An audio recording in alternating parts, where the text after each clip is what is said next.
चा दौरा कसा असणार आहे? साई दर्शन घेतल्यानंतर पुढील दौरा अमित शहांचा कसा असणार आहे?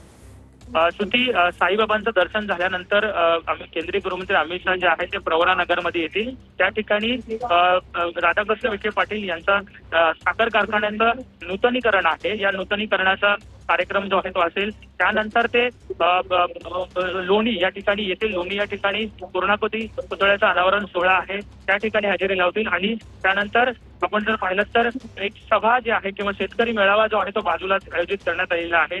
या शेतकरी मेळाव्याला जे आहे ते अमित शहा उपस्थित राहतील। त्यानंतर पुढे आपण जर पाहिलं तर स्नेहलता कोल्हे यांच्या विभागामध्ये जो एक कार्यक्रम आहे त्या कार्यक्रमाला त्या ठिकाणी जातील। कोपरगाव या ठिकाणी हा कार्यक्रम आहे। कोपरगावला ते कार्यक्रम उद्घाटनाचा झाल्यानंतर त्या ठिकाणी सुद्धा एक ठिकाणी शेतकरी मेळावा जो आहे तो ठेवण्यात आलेला आहे। हा शेतकरी मेळावा कोपरगावचा झाल्यानंतर अमित शहा शिर्डी विमानतळावरून दिल्लीला रवाना होतील।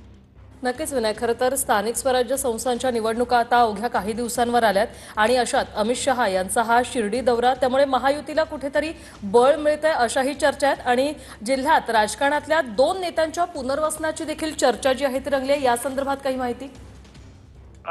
बरोबर आहे। आपण जर पाहिलं तर स्नेहलता कोल्हे यांच्या ह्या ज्या आहेत ते विधानसभेला तिकीट जे आहे ते मागत होते, परंतु महायुतीमुळे त्यांना त्यावेळी तिकीट जे आहे ते नाकारण्यात आलं होतं। त्यांच्या इथे जात असल्यामुळे त्यांना त्यांच्या विभागात सुद्धा एक उभारी जी आहे ते कार्यकर्त्यांमध्ये येणार आहे। तर दुसरीकडे आपण जर पाहिलं तर महायुतीचे सगळे प्रमुख नेते याच्या कार्यक्रमाला असतील, प्रमुख कार्यकर्ते असतील। त्यामुळे महायुतीचा नेमका पुढील काळातला स्थानिक स्वराज्य संस्थांचा काय अजेंडा असेल याबाबत सुद्धा भाष्य काही अमित शहा भाषणामध्ये करतात का हे बघावं लागेल। कारण अमित शहा यांची महत्वाची भूमिका जी आहे ते साहजिकच महायुतीच्या उभारीमध्ये असलेली आपल्याला नेहमीच पाहायला मिळालेली होती। त्यामुळे आता आजची ही दोन्ही शेतकरी मेळावे आहेत, त्यावेळी अमित शहा नेमकं काय भाष्य करतात हे बघावं लागेल। आगामी स्थानिक स्वराज्य संस्थांच्या निवडणुकीच्या अनुषंगानं हा दौरा जो आहे महायुतीसाठी खूप महत्वाचा मानला जातो। नक्कीच विनायक, सुजय विखे यांचा लोकसभा निवडणुकीत पराभव झाला, त्यामुळे या अमित शहांच्या दौऱ्यात त्यांचं पुनर्वसन केलं जाईल का, या संदर्भात काही माहिती? बरोबर आहे। सुजय विखे यांचा खासदारकीला पराभव जो आहे तो झालेला आपल्याला पाहायला मिळता। लंके त्या ठिकाणी निवडून आलेले पाहायला मिळते। त्यामुळे साहजिकच सुजय विखे यांची राजकीय कारकीर्द जी आहे ते पुढील काळात कशी असावी त्या अनुषंगाने सुद्धा दौरा जो आहे तो महत्वाचा असणार आहे। साहजिकच विखे पाटील यांचं वजन जे आहे या संपूर्ण परिसरात मोठ्या प्रमाणात असलेलं पाहायला मिळालेलं होतं, परंतु लोकसभेमध्ये कुठेतरी त्याचा फटका जो आहे तो बसलेला दिसून आला। परंतु विधानसभेला मात्र या ठिकाणच्या सगळ्या जागा ज्या आहेत त्या राधाकृष्ण विखे पाटील यांनी निवडून आणलेल्या आपल्याला पाहायला मिळाल्या। त्यामुळे स्थानिक स्वराज्य संस्थांच्या निवडणुकीमध्ये अहिल्यानगरमध्ये मोठं यश कसं मिळवता येईल भाजप आणि महायुतीला, हाच उद्देश जो आहे तो असेल। आणि त्या अनुषंगानं आजचा दौरा जो आहे केंद्रीय गृहमंत्री अमित शहा यांचा हा महत्वपूर्ण मानला जातो।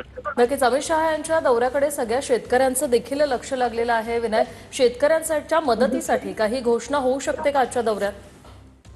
बरोबर आहे श्रुती, आपण जर पाहिलं तर काल रात्री अमित शहा जे आहे ते शिर्डीमध्ये आले होते आणि तेव्हा हॉटेलमध्ये ज्या ठिकाणी ते वास्तव्याला होते त्या ठिकाणी महायुतीच्या प्रमुख नेत्यांसोबत त्यांनी बैठक घेतली, याची माहिती जी आहे ती मिळाली। आणि या बैठकीमध्ये कुठेतरी राज्यातल्या स्थितीचा आढावा जो आहे तो अमित शहानी घेतला अशी माहिती सूत्रांकडून मिळाली। सध्या नुकसानग्रस्त भागांमध्ये मदत पोहोचणं गरजेचं आहे त्याचा आढावा सुद्धा अमित शहानी घेतला। त्याचप्रमाणे स्थानिक स्वराज्य संस्थांच्या निवडणुका ज्या तोंडावर येऊ घातलेल्या आहेत त्यामुळे काय स्थिती राज्यातली आहे या सगळ्याचा आढावा जो आहे तो राजच्या बैठकीत सुद्धा जायला आपल्याला पाहायला मिळाला। त्यामुळे हा दौरा महाराष्ट्राचा दौरा जो आहे तो साहजिकच महायुतीच्या अनुषंगानं महत्वपूर्ण आहे। नक्कीच विनायक, असे जोडलेले रहा। ही दोन दृश्य आपण पाहतोय। अमित शहा अहिल्यानगर जिल्ह्याच्या दौऱ्यावर आहे। साईबाबांच्या दर्शनाने अमित शहा यांनी सुरुवात केलेली आहे।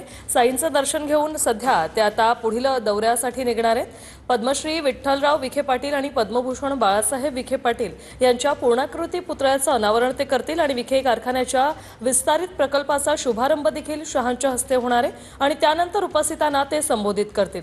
या कार्यक्रमानंतर विखे पाटलांच्या निवासांनी जेवण करून दुपारी हेलिकॉप्टरने ते कोपरगावला पोहोचतील आणि संजीवन कारखान्याच्या विविध प्रकल्पाचा शुभारंभ अमित शहा यांच्या हस्ते होणार आहे। त्यानंतर अमित शहा उपस्थित शेतकऱ्यांना संबोधित करणार असून हा कार्यक्रम आटोपून नंतर हेलिकॉप्टरने शिर्डी विमानतळ येथे पोहोचून ते विमानाने त्यानंतर दिल्लीच्या दिशेने रवाना होणार आहेत। मात्र या दौऱ्याला सुरुवात करण्याआधी मुख्यमंत्री दोन्ही उपमुख्यमंत्र्यांसोबत त्यांनी चर्चा केली।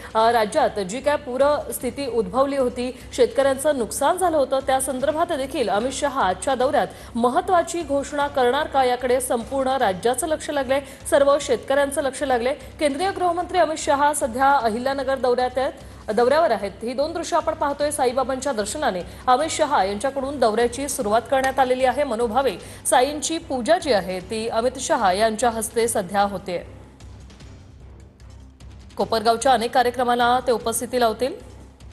कित्येक मंत्री सध्या शिर्डी दौऱ्यावर आहेत। आगामी स्थानिक स्वराज्य संस्थांच्या निवडणुका आता अवघ्या काही दिवसांवर येऊन ठेपल्या असून अमित शहा यांच्या शिर्डी मुक्कामामुळे अहिल्यानगरमध्ये सध्या महायुतीला बळ मिळणार असल्याची चर्चा आहे। सध्या साईंचं दर्शन घेऊन पुढील दौऱ्यासाठी आता अमित शहा निघतायत।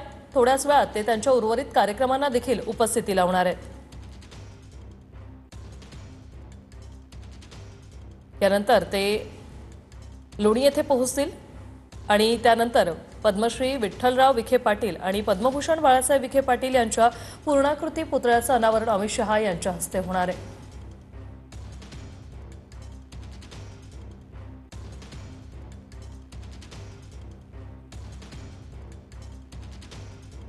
विस्तारित प्रकल्पाचं विखे कारखान्याच्या विस्तारित प्रकल्पाचा शुभारंभ देखील अमित शहा यांच्या हस्ते होणार आहे आणि त्यानंतर अमित शहा संबोधित करणार आहेत। या कार्यक्रमानंतर विखे पाटलांच्या निवासस्थानी ते जातील आणि तिथे जेवण करून त्यानंतर ते कोपरगावला पोहोचतील।